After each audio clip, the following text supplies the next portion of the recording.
Ya. Oke, Bang. Oke. Assalamualaikum Ini kan ada Ciko.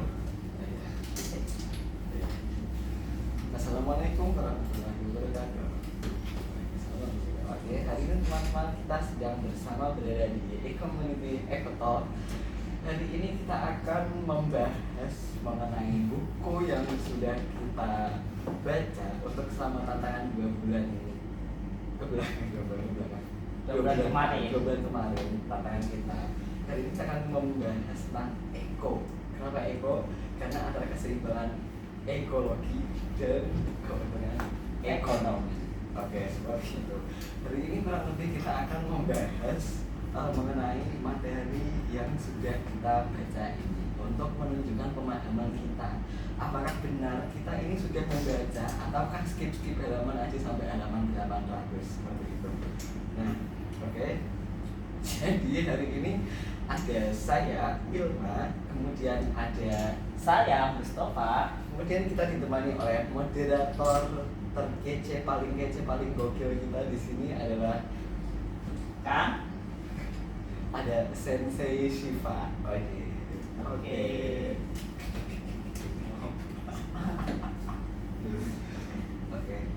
Udah sih, mulai aja. Sekarang gimana? Oke.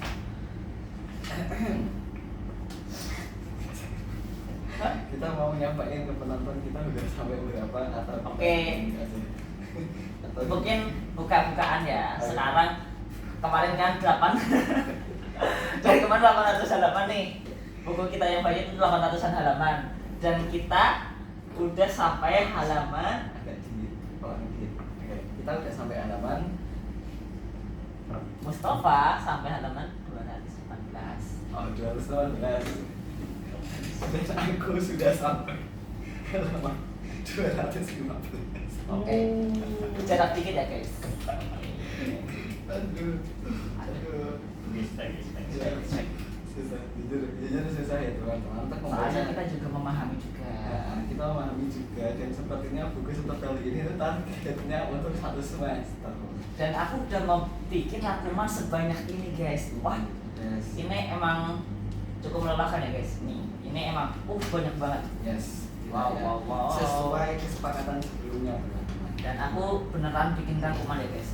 Jadi nggak abal-abal. Yes, ya udah.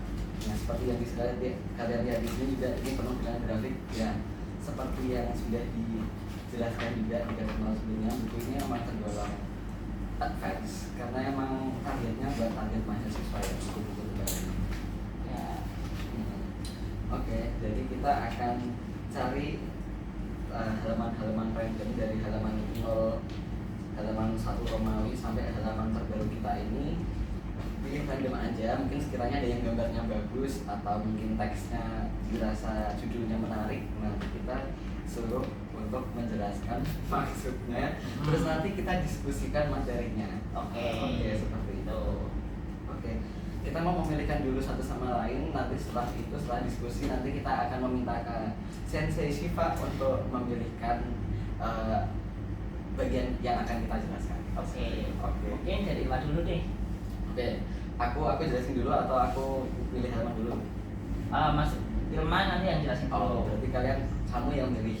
Ya. Oke. Dari sensei nggak sih? Nanti.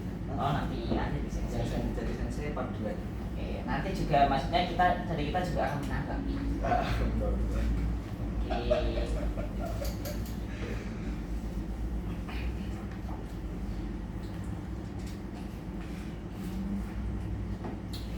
Mungkin aku mau pengen Ilma jelasin.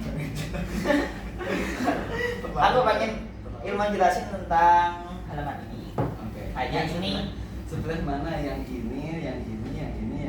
tentang ini. Yang ini. Intinya gambar ini itu bagus dan aku pengen Ilma jelasin ini. Oke, sebentar ya, tak baca sekilas dulu teman-teman biar merecall. Oke.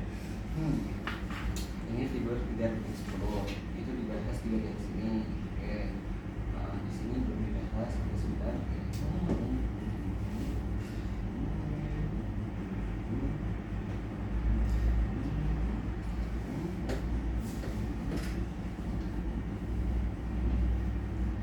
Ya.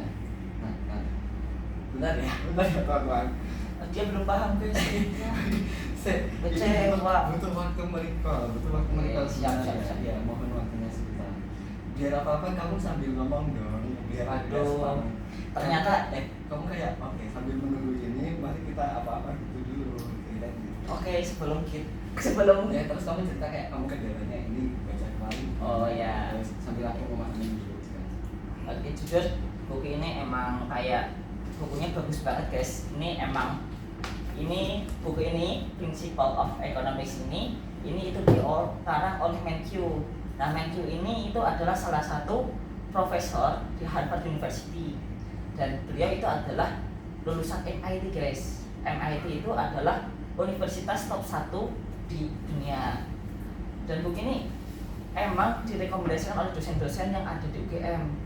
Dan dan ada dosen yang ngatain kalau ketika kamu baca buku ini sampai selesai dan kamu paham isinya, insya Allah itu kayak kamu bikin skripsi itu gampang banget guys.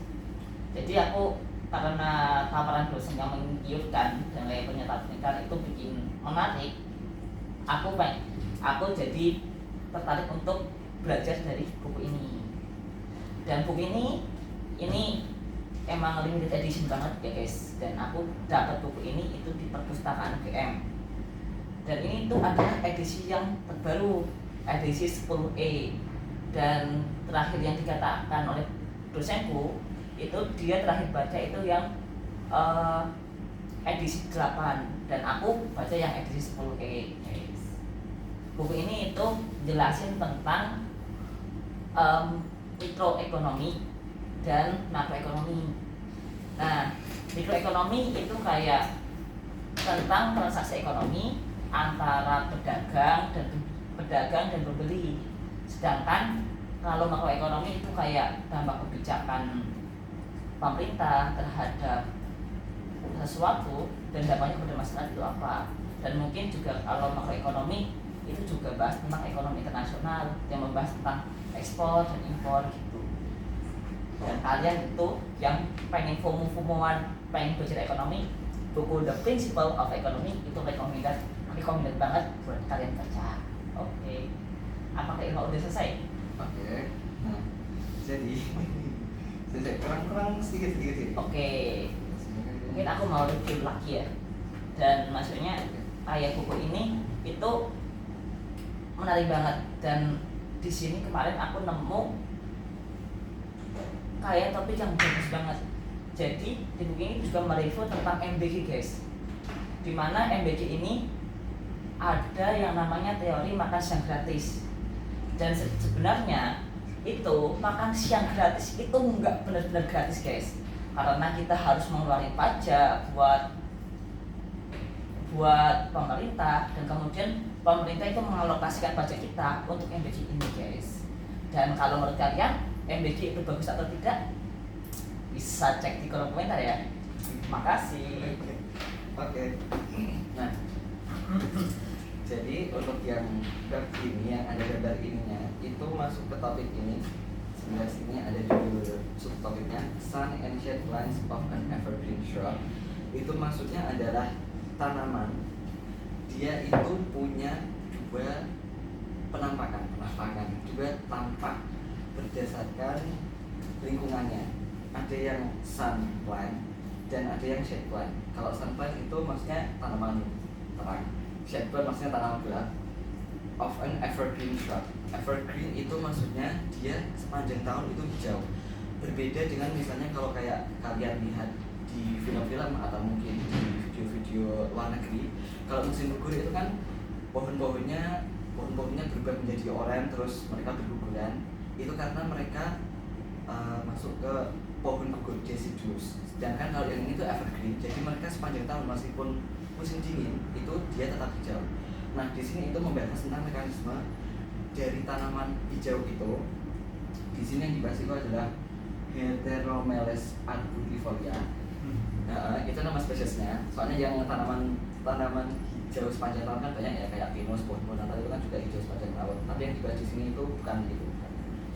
Tapi Heteromeles arbutifolia. Nah, itu dia ada tampak untuk memaksimalkan fotosintesis, dan ada yang tampak untuk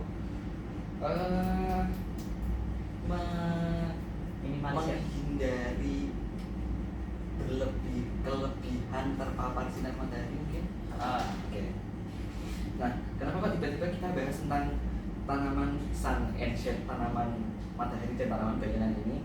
Soalnya kita ini sedang berada di bab sumber daya. Jadi ini kita ada di topik temperatur, bukan deh, topik radiasi. Radiasi itu paparan sinar matahari. Karena kan salah satu komponen utama tumbuhan itu adalah cahaya ya, intensitas cahaya yang panjang gelombangnya sama ya oke. Nah, jadi misalnya kalau intensitas cahaya itu seberapa kental cahayanya. Nah, oke, paham? Ya. Jadi kalau tumbuhan dia kena cahaya yang terlalu rendah, laju metabolismenya, fotosintesis dan sebagainya itu juga rendah. Tapi kalau ketinggian juga itu juga belum, karena itu kayak terlalu silau ya, terlalu banyak energinya. Kalau dekat dengan matahari. Ya, enggak, kalau cahaya terlalu kental. Cahaya kalau kena kayak terlalu dekat, terlalu silau banget kan. Iya. Nah, tumbuhannya juga jadi terlalu banyak menyerap energi. Itu juga tidak optimal. Jadi ada titik optimalnya untuk tumbuhan bisa tumbuh baik.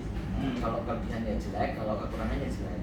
Nah, itu adalah salah satu faktor utama tumbuhan makhluk hidup di sumber daya ini. Saya maaf ya, aku menyusun kalimatku. Nah, tapi selain cahaya itu nggak cuma intensitas kekentalannya doang, tapi juga gelombangnya. Jadi kalau misalnya tumbuhan, kamu kasih cahaya merah, hijau, biru, kuning dan sebagainya, ya, itu juga mempengaruhi ke pertumbuhannya. Tumbuhan warnanya apa? Hijau. Nah, jadi kenapa diwarnai hijau? Karena yang dipantulkan cahaya itu cahaya yang hijau. Makanya yang tampak ke mata kita itu hijau. Ya. Jadi kalau kita kasih lampu hijau, itu akan relatif lebih dipantulkan daripada diserap. Jadi secara teori tumbuhnya itu kurang optimal dibanding kalau cahaya optimalnya itu cahaya merah sama biru. Ya. Oke, seperti itu. Nah, dan di sini bentar. Kalau cahaya matahari kan itu cahayanya warna kuning. Itu gimana? Oke, teman-teman. Tadi ya? Yes.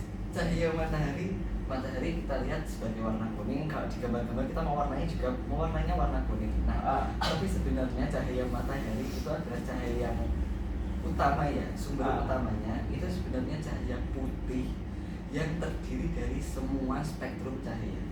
Nah, jadi ada merah, jingga, kuning, hijau, biru, nila, ungu, itu semuanya ada di cahaya itu. Oh iya. Nah, seperti itu. Oh, betul. Oke, fun fact. Nah, terus di sini kita membahas di subtopik kapasitas fotosintesis. Fotosintesis. Di sini bisa dilihat ini adalah sun plant, yang ini sun plant, tanaman matahari, yang ini shade plant, tanaman bayangan. Nah, kalau kita sadar di sini mereka di pagi hari ini kalau sudah tengah hari pas matahari pas terik-teriknya. Ya. Itu kalau yang di tanaman sun plant itu dia masih menutup tegak vertikal. Kemudian kalau di tengah hari dia akan membuka untuk memaksimalkan fotosintesisnya. Nah, sedangkan untuk yang shade plant ini mereka saling menutupi mulai dari pagi sampai siang, mereka masih saling menutupi terus. Ya, cenderung horizontal. Kalau yang ini kan vertikal, ini horizontal. Mereka saling menutupi. Boleh dong contoh tanaman sunplant itu gimana? Ini di sini. Oh, ini jenis ya? Ini kan Heteromeles arbutifolia ya. Aku nggak tahu di bahasa Indonesianya apa, tapi di sini spesiesnya itu. Heteromeles arbutifolia ya. Itu tanamannya di Amerika dia harusnya. Ini kayaknya di Amerika penelitiannya. Tapi kalau bilang gitu, ketika kita bilang shadow plant itu kayak tanaman shadow plant, shade plant itu kayak tanaman-tanaman di sekitar kita itu emang shade plant juga. Iya enggak sih? Oh iya. Kalau bilang shade plant aku udah kayak ada bayangan. Oh iya, itu tanaman juga shade plant juga. Kayaknya soalnya nutupin tanaman lain. Soalnya nutupin tanaman lain. Nice. Itu mungkin bisa juga teman-teman. Kalau mau diteliti itu bisa banget. Kalau yang di sini memang ini ditemukan ada dua tampak yang berbeda. Itu misalnya kayak rubah sapi apa ya? Aku saya bentar. Sama spesies. Nah, ya misalnya rubah sama-sama spesies. Kalau yang di hutan biasa itu dia warnanya oranye, tapi kalau di kutub warnanya berbeda. Semoga contohku nggak salah ya, siapa tahu di kenyataannya nggak begitu. Oke. Nah, itu kan dia satu spesies yang sama, tapi ada dua nampak yang berbeda. Nah, ini juga begitu. Dia spesies yang sama, bahkan mungkin di habitat yang sama, tapi karena lingkungannya berbeda, dia penampakannya berbeda. Kalau orang nggak tahu kan dikira ini tanamannya berbeda gitu kan. Yang ini kok pohonnya tegak-tegak gini, terus yang ini kok gini. Kalau orang nggak tahu kan mengiranya mungkin itu tanaman berbeda, padahal itu sebenarnya tanaman yang sama kan seperti itu. Nah, kalau yang itu kurang tahu apakah mereka memang shade plant terus ya, siapa tahu memang nggak ada variasinya, memang begitu semua, shade plant semua atau sun plant semua kan nggak tahu ya apakah ada perbedaannya atau tidak. Kalau yang ini jelas, maksudnya dari penelitiannya itu memang ada menemukan perbedaan antara ada perbedaan, terus perbedaannya tuh apa? Oh ternyata perbedaannya itu karena sun sama karena shade-nya. Bukan mereka membedakan ini terus ada ini, tapi ada ini terus mereka mengasih nama. Oh iya, aku mungkin senangkaku itu kayak klasifikasi, ada yang sun, ada yang shade. Iya. Nice. Mikrofibis. Oke, nah bisa dilihat di sini ini ada tabel-tabelnya untuk tingkat keoptimalan fotosintesis dan sebagainya, metabolismenya. Nah, ini sudut jauhnya. Kalau yang tumbuhan matahari sunplant itu dia cenderung tajam banget, vertikal, hampir vertikal. Sedangkan kalau yang shade ini lebih ke horizontal.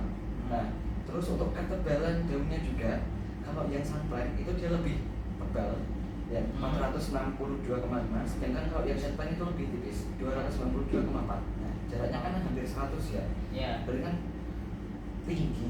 Nah, nilainya tinggi. Nah, kemudian untuk kapasitas fotosintesisnya itu yang sunplant 14,1, sedangkan yang shade itu 9 kapasitasnya.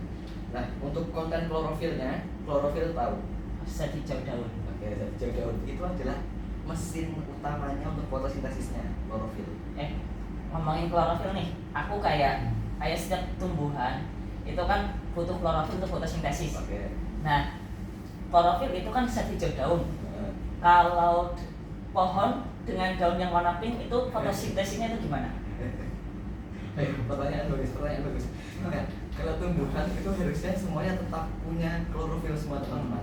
Kalau mungkin tumbuhannya warnanya pink, itu bisa disebabkan karena yang lebih dominan itu pigmen pinknya dibanding pigmen hijaunya, seperti itu. Tapi sebenarnya harusnya ada klorofil, ada kloroplasnya semua.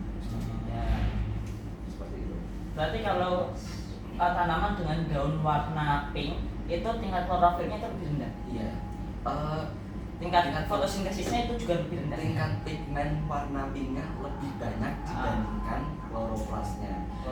Kalau tingkat fotosintesisnya lebih rendah dibanding tanaman yang lain, ya tanamannya bervariasi semua ya kan. Dia besar, kloroplasnya jelas lebih banyak dibanding tanaman yang rumput-rumputan ukurannya cuma segitu, ya kloroplasnya sebanyak-banyaknya. Kloroplasnya rumput kan pasti ya kalah kalau sama pohon pohon beringin misalnya. Tapi misal nih ada dua pohon jenis, pohon A dan B, dan itu memiliki kayak intinya bodongnya itu sama, cuma beda warnanya doang. Itu kalau misalnya kita teliti tentang intensitas fotosintesnya, itu kayaknya lebih dominan yang hijau atau yang pink. Kalau secara teori betul, itu bisa kita taruh di hipotesisnya. Yang pink itu lajunya lebih rendah dibanding yang hijau. Bisa kita taruh hipotesis seperti itu. Oke. Nah, terus setelah konten klorofil itu juga ada konten nitrogennya. Kalau ini nggak jauh berbeda ya sebenarnya. Kalau yang sunplant 1,97, Terus kemudian yang set plan itu 1,71. Oke, apakah kalian bertanya-tanya kenapa harus ada konten nitrogen?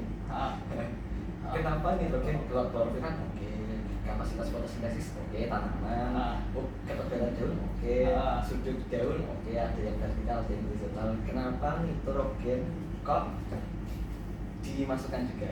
Apa yang spesial nitrogen ke tanaman? Oke. Nah, jadi teman-teman, kebutuhan tanaman selain air, terus apa lagi? Air, terus oksigen. Apa ya? Itu tanam hidro. H2O, hidrogen. H2O itu air. Iya. Iya. Sama nitrogen ya. Dan selain air, cahaya matahari. Iya, cahaya matahari. Kemudian karbon dioksida, CO2. CO2. Nah, sebenarnya tanaman itu juga butuh zat-zat lain, namanya nutrien. Ada mikronutrien sama makronutrien. Mereka butuh gizi, teman-teman. Karena DNA mereka itu ya tersusun dari deoksiribonukleik N itu nitrogen. Kalau nggak ada nitrogen sama sekali di tubuhnya ya nggak bisa menyusun protein dan sebagainya. Nitrogen, fosfor, kalium, gizi-gizi itu tetap penting. Itulah mengapa kita ngasih pupuk. Pupuk itu sebenarnya apa? Sebenarnya itu adalah kebutuhan yang keempat itu tadi. Selain air, cahaya matahari, karbon dioksida, mereka juga butuh gizinya ini. Natrium. Banyak. Ada mikronutrien, ada makronutrien. Ada yang dibutuhkan dalam relatif banyak, termasuk nitrogen ini. Di antara semua gizi itu yang paling banyak nitrogen. Kalau air mah jelas mutlak ya. Nitrogen itu penting, makanya dia dimasukkan di sini. Oke.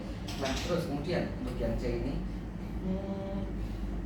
konsekuensi dari sun plants dan shade plants. Nah, fraction short shaded tertutupi oleh diri sendiri. Kalau yang sun plant tadi kan dia kan vertikal begini. Terus kalau di tengah hari dia kan akan mekar begini. Sedangkan kalau yang shade plant kan dia emang horizontal semua, saling menutupi satu sama lain.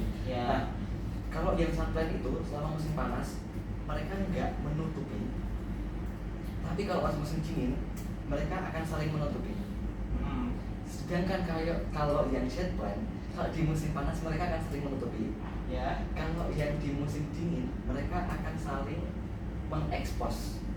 Nah, nggak yang tertutup banget. Nah, gitu. Jadi itu kan kayak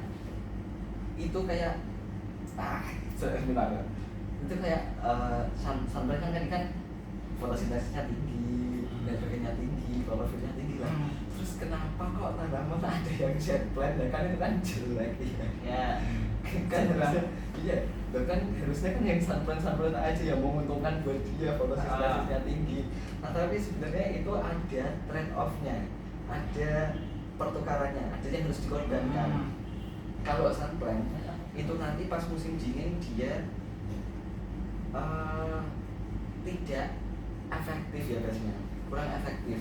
Jadi kalau yang musim dingin itu yang lebih efektif adalah yang shade plant yang tadi, seperti itu teman-teman.